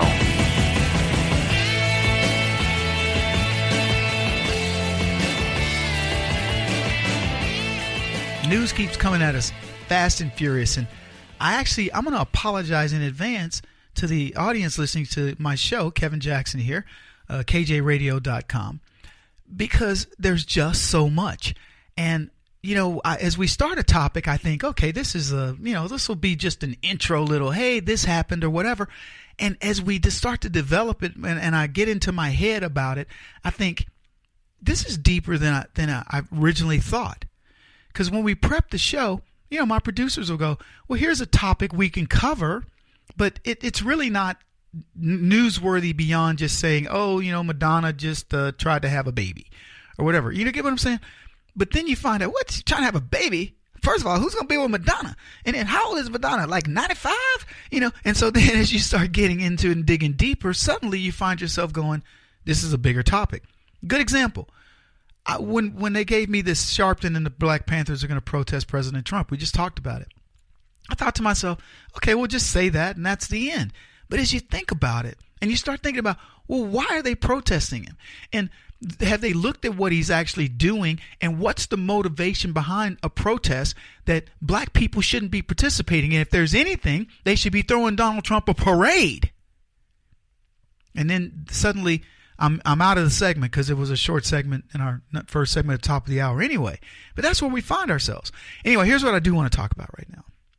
I want to talk about the two very bad things that are going to happen for the Democrats. But if either one of these two things occurs, the Democrats are in huge trouble. Now, here's what I should have done if I had done radio the right way. I should have teased this at the end of last segment, and then maybe some people wouldn't have dropped off from the first segment because, see, that's a heck of a teaser. I'm going to give you the two things that cannot happen. Either one of these two things happens and the Democrats are in trouble. Dun, dun, dun, dun. Then we wait and go to commercial. But no. So here's the deal. Two things that if they happen, Democrats are toast. Number one, an indictment of any Democrat. Any Democrat related to this Hillary Clinton, whatever. If there's an indictment, that's it. The dam breaks. Secondly, ending the Russian collusion investigation from Mueller. Any one of those happens, the dam breaks. Now, the reason why I set it up this way to kind of explain it to you is this is the reason why neither one of those things has happened. You're saying to yourself, doggone it, there's somebody should be indicted. Uma Abedin or Cheryl Mills, Hillary's lawyer, how'd they get, immunity? What about all these FBI guys? Shouldn't they have somebody be indicted? It's one thing to fire and reposition them. I think we're up to 12 now in the FBI where that's happened. But shouldn't somebody be indicted? And oh, by the way, the next thing that goes beyond comprehension is you're saying, how does this Russian investigation continue? The House Intel Committee says nothing's done. There's no collusion. We all know there's no collusion. All the collusion points to Hillary Clinton and her team. Why is it that we're still doing this investigation? And I just told you. If either one of those two things happens, it's the end. It is truly Armageddon, to use Nancy Pelosi's word. It is Armageddon for the Democrats. When Mueller has to finally admit, by the way, he's their guy. Everybody knows this. There are more pictures with Mueller and Barack Obama and Comey than Trump has with prostitutes. Okay? You get what I'm saying? So when they get to the point where they have to admit there is nothing there, then what happens next? Well, wait a minute. There is something there. Maybe the second prosecutor comes in, or special counsel comes in, or whatever, and he goes at that. And then if there's nothing there, and we go looking at the other direction and we start digging into the FBI, well, we go back to number one, indictment of Democrats. A guy tweeted this. Since framing Trump for Russian collusion has failed, the left would now like to try to impeach Trump for obstructing their attempt to frame him. And that's truly what you're seeing here. They now, he wants to fire Mueller. He wants to fire Mueller because Mueller has nothing to talk about. But then it was funny, now Donald Trump's saying, I'm not firing Mueller. Again, he's saying, why would I fire Mueller? The only thing that's going to happen is this is going to end. It's going to end on its own terms. And Trump is smart enough to say, you're going to end it, which means it's definitively over. And then guess what I'm going to do? I'm going to ask Sessions to put a special counsel together to look into the real Russian collusion. And what happens then? I go back to number one, an indictment of many Democrats. When either one of those things happens, folks, things are going to go south for the Democrats so quick, there's going to be blood on the streets of D.C. The left will realize they've lost a big battle and possibly the war. And that's why you keep hearing me talk about this. That's why I keep reminding you that this is not a good year for the Democrats. Now, Mike Flynn is back. I touched on it earlier. And a guy wrote this, I think his name is something Pundit. And he says, the biggest, baddest dude in Washington, D.C. might be President Trump. But Mike Flynn's running a close second. And this is according to FBI insiders who think that Flynn is about to start talking. And they said, in talking about the FBI and what exactly went down during his ordeal with the Bureau's Andrew McCabe-infused investigation. Those unflattering details, insiders reveal, will bring more unwanted turmoil and public scrutiny to the embattled agency, especially the FBI's actions wielded against Flynn, which likely involved illegality and corruption.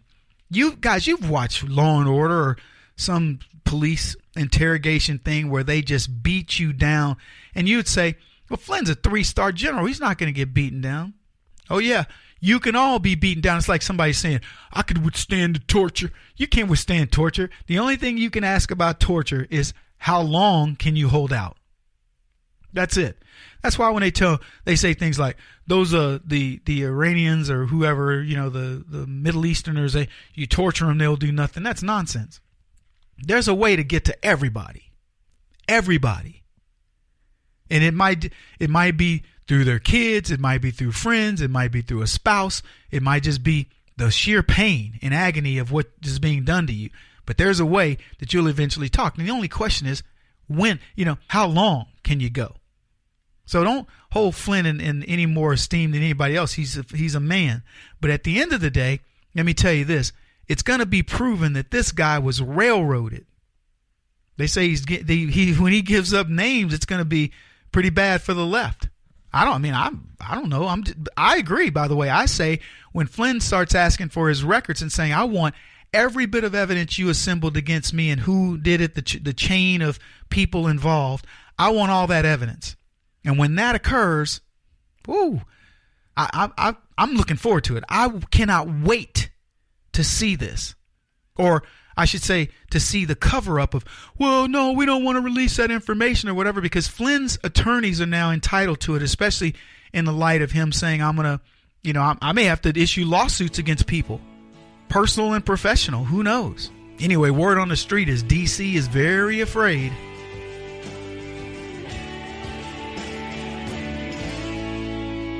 This is the Kevin Jackson Radio Show.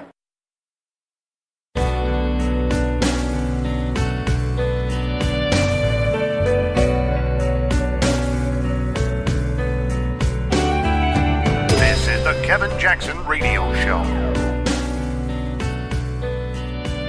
I wanted to get your thoughts on the president firing McCabe 2 days before he would have qualified for his pension. I might have waited until a few hours before. Oh, no. Also, all this business about Trump firing people in tweets, there is a point to that. I think he should fire them at rallies. Yeah. Wouldn't that be fun? You'd get more direct feedback about it. But do you think that was a little petty, though? Sorry. To prevent the guy from getting his pension? I mean, he did give 20 years of service. Ask Michael Flynn if it's petty. That was TMZ interviewing Ann Coulter, and she gave her opinions about, obviously, the McCabe firing. And I agree with her wholeheartedly. Hey, welcome back. Kevin Jackson here. It's the Kevin Jackson Show. 844-551-8255. And you know what's cool about that? Coulter is in, I guess, Hollywood, somewhere in L.A., walking down the street. TMZ sees her, so they recognize her. They get her opinion. She's very quippy, which is what she's good at. And I don't know if it was on the show, but somebody got the clip and played it, and then I'm playing it. That's good. That's conservative values transcending into pop culture. And I mean, I don't know that it would have happened to me. I don't think I'm that recognizable, but I think that's very cool that happened. Yeah, maybe it isn't.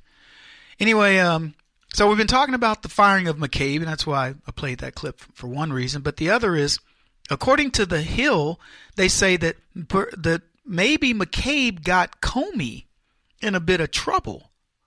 And here's what this article says. It says, following his termination late Friday night, former FBI Director Andrew McCabe, or Deputy Director Andrew McCabe declared that he was, quote, singled out after unrelenting attacks by President Trump and critics.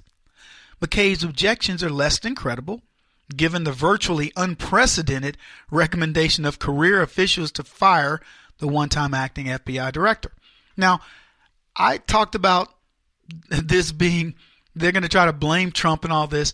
It's certainly coming to fruition because that's the only strategy the left has. They know that McCabe was not fired by Donald Trump. They further know that the actions of McCabe made Donald Trump fire back at him to say he's a crook.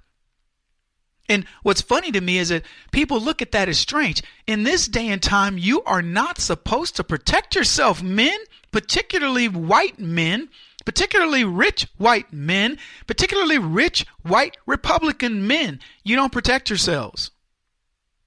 No matter what you're accused of, you're supposed to just take it. Well, Donald Trump's not that way. So anyway, they say this. They go on to say this in The Hill. However, McCabe may have rectified his, quote, singled out status with his long statement criticizing his termination. In the middle of it is a line that could be viewed as incriminating fired FBI Director James Comey, not just in leaking sensitive information, but also in lying to Congress. McCabe is accused of misleading investigators about allegedly giving information to a former Wall Street Journal reporter about the investigation of Hillary Clinton and the Clinton family's charitable foundation. By the way, I told you guys, the Clinton Foundation stuff hasn't ended. That's another huge scandal. I want you to think about the number of huge scandals. Clinton Foundation, Uranium One, Podesta Brothers, Debbie Wasserman Schultz and the Awan brothers, and on and on. There are huge scandals that are just brewing out there. Any one of them can erupt at any time. They're volcanoes. Just think of them as political volcanoes of the Democrats' choosing. And they're ready to erupt. They go on to say this. McCabe asserts in his post-firing statement that he not only had the authority to, quote, share that information to the media, but did so with the knowledge of the director. That means James Comey. Now look, Comey's got enough on his plate besides what McCabe is doing. Comey, if you just go back and look at his testimony based on what we know now, he lied 4, 5, 6 times. I'm talking blatant and obvious. But now, one of his dominoes, one of his critical dominoes, a cog in his wheel has said, hey, I didn't just have the authority to share it. Here's the person who told me it was okay. James Comey. Here's what he said. I chose to share with the reporter through my public affairs officer and a legal counselor. As deputy director, I was one of only a few people who had the authority to do that. It was not a secret. It took place over several days, and others, including the director, were aware of the interaction with the reporter. Now, bam, bam, pow.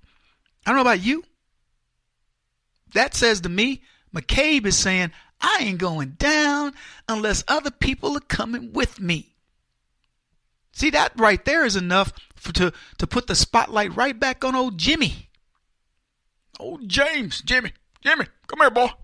So James Comey now has been called out while his former underling, who, by the way, don't cry for me, Argentina, McCabe, worth $11 million. He's not going to struggle. His wife, I don't know what she's doing, but she's probably still employed. And I don't know if this is true. I heard he's on with CNN. Did he get hired by CNN? People were alluding that he got a job at CNN. I wouldn't be surprised. So we've got McCabe, who's worth millions of dollars. Oh, one other quick point. A group of leftist knucklebucks are fundraising for McCabe. They want to raise $200,000 for some reason. I don't know. That's what I saw. It was like a GoFundMe thing. I'm just telling you, there are people out there, there are leftists who are going, he got railroaded, man. I mean, that millionaire, that multimillionaire white dude, he needs some help. So they want to raise him $200,000 to fight his case or to replace his pension. I don't know what the nonsense is. That's what they're fighting for. A dude McCabe should donate his pension. In fact, all the leftists who have a net worth of over $1 million should forego their pensions. Wouldn't that be a nice piece of legislation? I'd love to see that. They said, the Hill goes on to write this, if the interaction means leaking the information, then, because what he said, McCabe used the word interaction. That's what they're talking about. They said, if the interaction means leaking the information, then McCabe's statement would seem to directly contradict statements made by Comey in May of 2017 at a congressional hearing. Asked if he had, quote, ever been an anonymous source in news reports about matters related to the Trump investigation or the Clinton investigation, or whether he had ever authorized someone else at the FBI to be an anonymous source in news reports about the Trump investigation or the Clinton investigation, Comey replied, never and no. The Justice Department's IG clearly saw this interaction as problematic when they sought answers from McCabe. If the Inspector General considered this to be a leak to the media, any approval by Comey would be highly significant. Comey, this writer writes, already faces serious questions over his use of a Columbia University Law School professor to leak information to the media following his own termination as director. I'm seeing the hammer falling down on Jimmy Comey. See, here's what I'm saying, and I said this earlier, and I'll be saying it for a while. McCabe is patient zero. Now, here's what's really interesting about this, because I'm kind of wrong. Technically, Barack Obama is patient zero.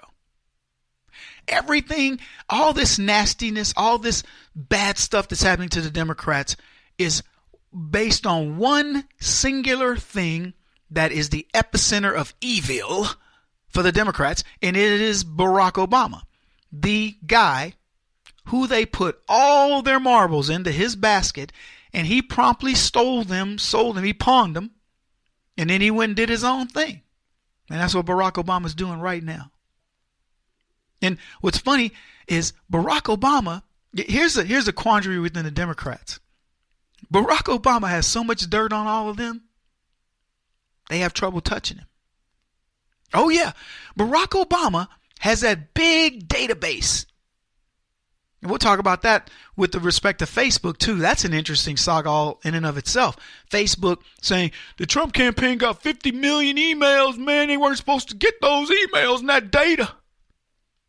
That's an interesting thing. I'll bring that up another time. But here's what I will tell you.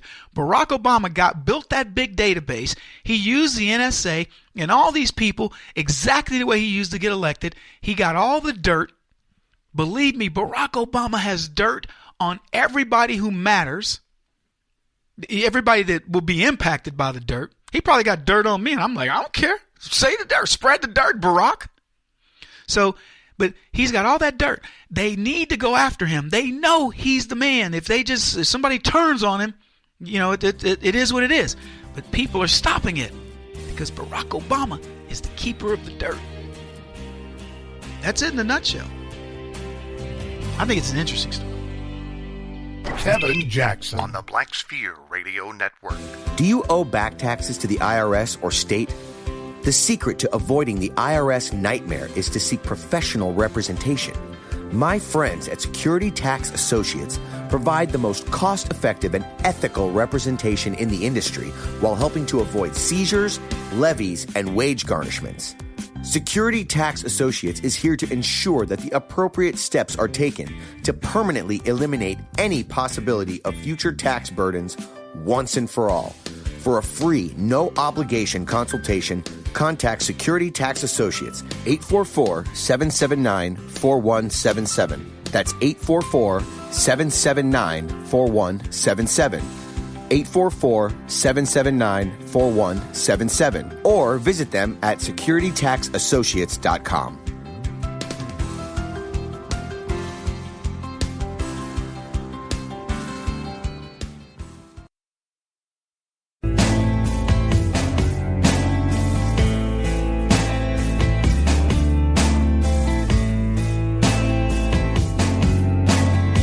putting an end to identity politics. This is the Kevin Jackson Radio Show.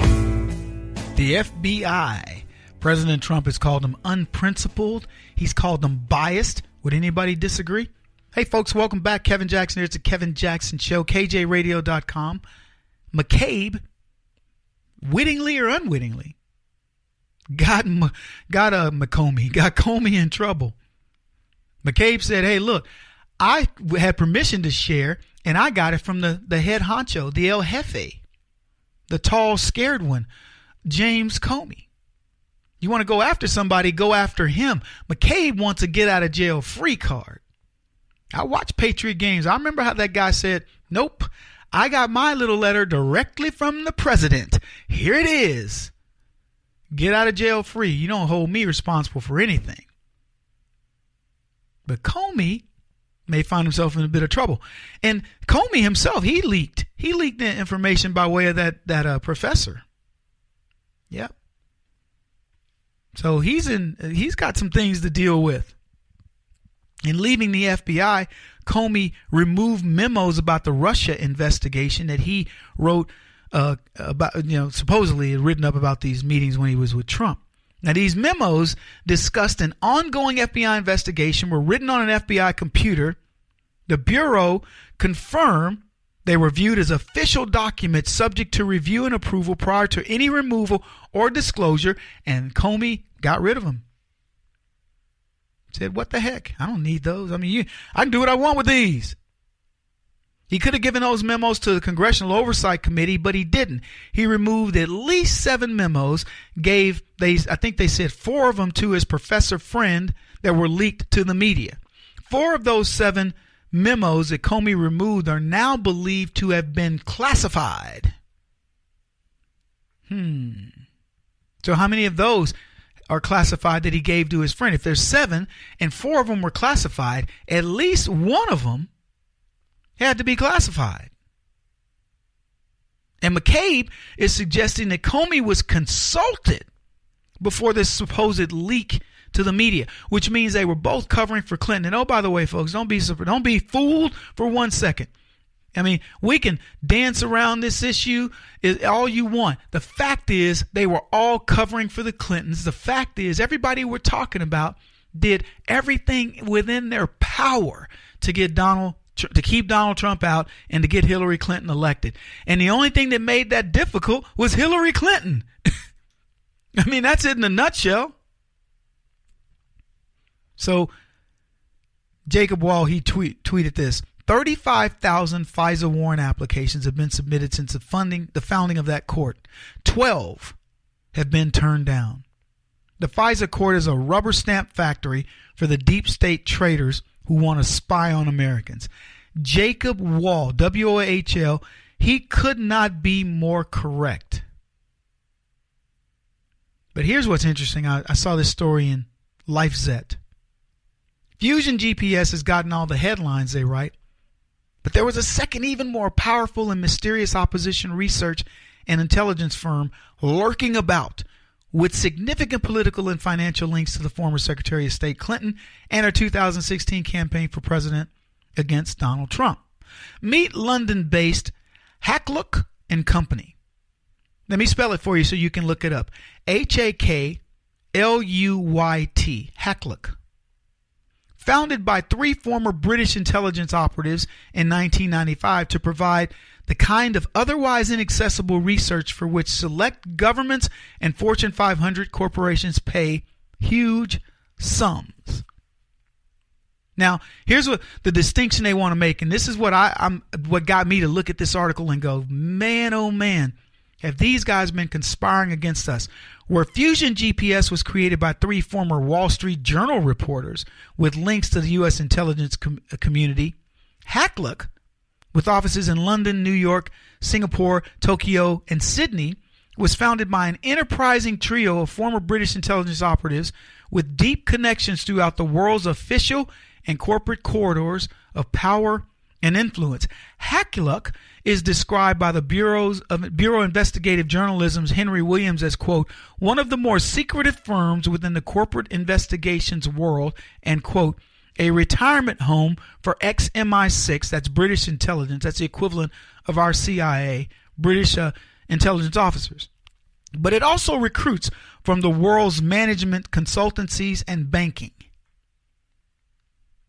This group is set up to essentially bring the political world together with the corporate world and carve up the world. I would venture to tell you, it wouldn't shock me to learn that there are hundreds of the Fortune 500 companies who have this company in their employ. They say the firm's style appears to be more in the mold of Christopher Steele dossier. Clients pay for pages of well-sourced prose from Hackluck's contacts around the globe, according to Henry Williams. Hackluck isn't familiar to the American public, but what has become well known in recent days is the role played by the London firm's more visible figures in drawing the FBI into the world of Trump-Russia collusion allegations, a world largely created by Steele in the infamous dossier bearing his name. So they're saying, everybody's talking about Fusion GPS, but Hackluck is the one who possibly brought this thing to the fore.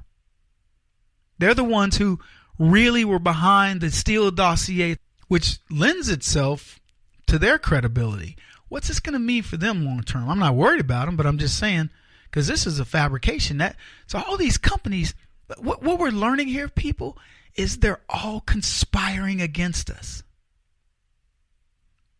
Think about that. What do you want for this country? Are you selfishly motivated?